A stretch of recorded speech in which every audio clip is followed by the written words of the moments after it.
మా లేఖల్ని పదే పదే చూపించి మా లేఖల వల్లే వచ్చిందని ఆరోపించారు కాబట్టి సమాధానం చెప్తూ ఉన్నా.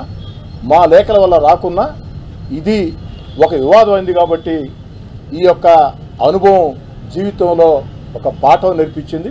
రాజకీయాల్లో నేను ఎప్పుడు కూడా డాక్టరేటు, ప్రొఫెసరు, లెక్చరరు అనుకోను. ఎప్పుడు కూడా నిరంతర విద్యార్థే. ఈ విద్యార్థిగా నాకు నేర్పించినటువంటి పాఠం భవిష్యత్తులో ఎవరికి ఫెరోల్ లేఖలు ఇవ్వం. ఎవరైనా ఫెరోల్ కోసం వచ్చినా అయ్యా సంబంధిత పోలీస్ అధికారులకి దరఖాస్తు చేసుకోండి, అర్హులైతే ఇస్తారు, లేకుంటే లేదు. ఫెరోల్ కోసం నెల్లూరు రూరల్ ఎమ్మెల్యే కార్యాలయానికి ఎవరు రావద్దని కూడా భవిష్యత్తులో కూడా చెప్తా. ఇది ఒక అనుభవం. అయితే ఫెరోల్ వరకే నెల్లూరు రూరల్ వైసీపీ ఇన్ఛార్జ్ మాట్లాడి ఉంటే నేను కూడా ఫెరోల్ వరకే మాట్లాడి వివరణ ఇచ్చి సరిపెట్టేవారు. కానీ వ్యక్తిగత ఆరోపణలు నా మీద చాలా చేశారు. దానికి సమాధానం చెప్పాల్సిన బాధ్యత నాకుంది. నెల్లూరు రూరల్ వైసీపీ ఇన్ఛార్జ్ గారు మీరేమన్నారంటే పాల డబ్బా కోసం, నాకు 2 కుమార్తెలండి, చిన్నప్పుడు వారి పాల డబ్బా కోసం స్నేహితుడి దగ్గర 100 రూపాయలు డబ్బులు తీసుకున్నాం అన్నాడు. నిజం. ఎవరు కాదన్నారు? గతంలో అనేక సార్లు అనేక సందర్భాల్లో పాల డబ్బా కోసం నా స్నేహితుడు 100 రూపాయలు పెట్టి పాల డబ్బా కొనిచ్చాడా అని నేనే స్వయంగా చెప్పుకున్నాను. మీరు చెప్పింది నిజం. రూరల్ వైసీపీ ఇన్ఛార్జ్ గారు మీరు చెప్పింది కరెక్ట్. మరి అక్కడికి ఆపేమైంది? నా స్కూటర్లో చాలాసార్లు పెట్రోల్ లేకుంటే అనేక మంది స్నేహితులు నా స్కూటర్కి పెట్రోల్ పట్టించేవాళ్ళు. మీడియా మిత్రులు చెప్తూ ఉన్నా, నాకు ఒక సెకండ్ హ్యాండ్ పాత స్కూటర్ ఉండేది సార్. ఆ స్కూటరు నాకెంతో ఇష్టం. ఈరోజు కూడా నా దగ్గరే ఉంది ఆ స్కూటర్. ఆ స్కూటర్లో నేను పోతుంటే దారిని పోయే వాళ్ళందరూ నా సైడ్ చూడాల్సిందే.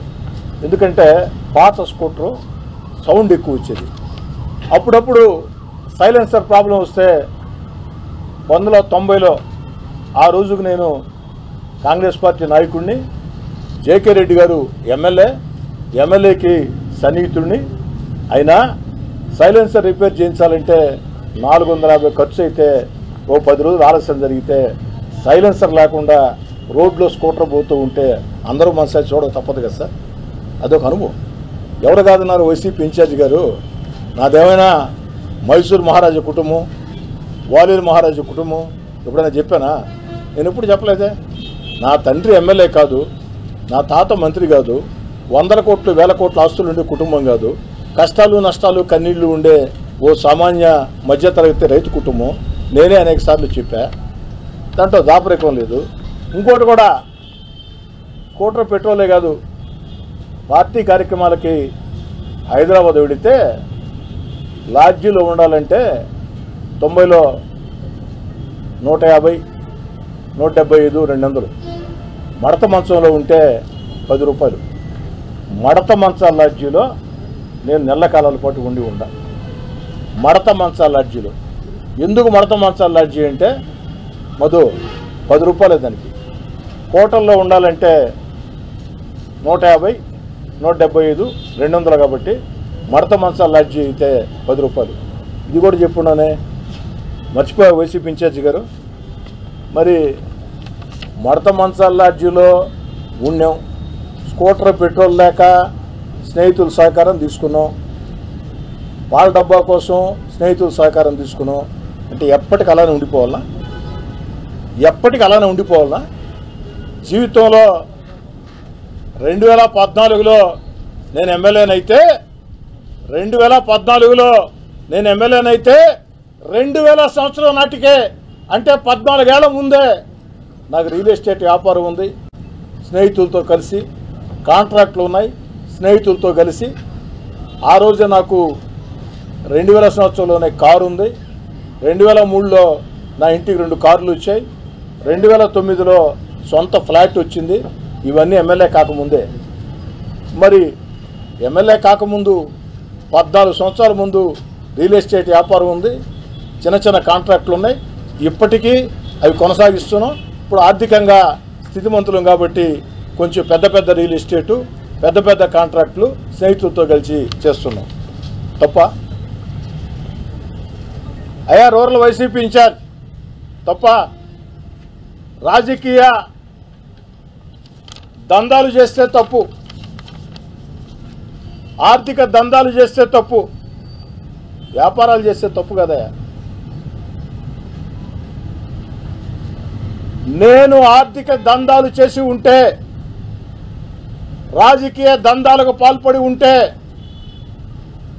2023లోనే, అంటే వైఎస్ఆర్ కాంగ్రెస్ పార్టీ అధికారంలో ఉన్న వేళ 18 నెలల ముందే సాక్షాత్తు ముఖ్యమంత్రి గారితో విభేదించి, ఆనాటి ముఖ్యమంత్రి జగన్ రెడ్డి గారితో విభేదించి, జగన్ రెడ్డి గారిని ధిక్కరించి 18 నెలలు వీధుల్లోకి వచ్చి పోరాటాలు చేశా.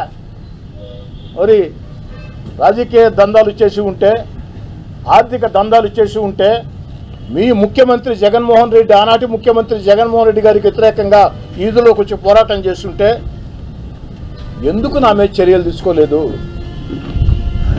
ఆర్థిక దందాలకి పాల్పడలేదు కాబట్టి, రాజకీయ దందాలు చేయలేదు కాబట్టి, మీరు భూతద్దం వేసుకొని ఎత్తికినా ఎక్కడా కనపడలేదు కాబట్టి, ఒక ముఖ్యమంత్రితో విభేదించిన తర్వాత మీడియా మిత్రులను అడుగుతూ ఉన్నా, మీడియా ద్వారా ప్రజలను అడుగుతూ ఉన్నా, నేను రాజకీయ దందాలు చేసి ఉంటే సాక్షాత్తు ఆనాటి ముఖ్యమంత్రి జగన్మోహన్ రెడ్డి గారిని ధిక్కరించి విభేదించి వీధుల్లోకి వచ్చి 18 నెలలు పోరాటం చేసిన రోజు నా మీద చర్యలు తీసుకుంటారా లేదా మీరే ఆలోచించండి. అంటే ఏమీ చేయలేదు కాబట్టే తీసుకున్నాం. అయ్యా రూరల్ వైసీపీ ఇన్ఛార్జ్ మాట్లాడటం చేత కాదు, నాకు కూడా నోరు కాస్త పెద్దదే, భగవంతుడు పెద్ద నోరు ఇచ్చాడు. ఘోరంగా నేను మాట్లాడగలుగుతా, కానీ ప్రజలు హర్షించాలని మాట్లాడటం లేదు. కానీ నిజంగా మాట్లాడాల్సి వస్తే నేను మాట్లాడతాను, మా షాబీర్ ఖాన్ మాట్లాడతాడో, మా మదన్ కుమార్ రెడ్డి మాట్లాడతాడో, మా శంసుద్దీన్ మాట్లాడతాడో, లేక మా కరణం హజరత్ రాయుడు మాట్లాడతాడో, మా చెక్కసాయి సునీల్ మాట్లాడతాడో, మా తమ్ముడు కోటంరెడ్డి గిరి మాట్లాడతాడో, ఎవరో ఒకరు మాట్లాడేసిన రోజు మరి బరి తెగిస్తే మీరు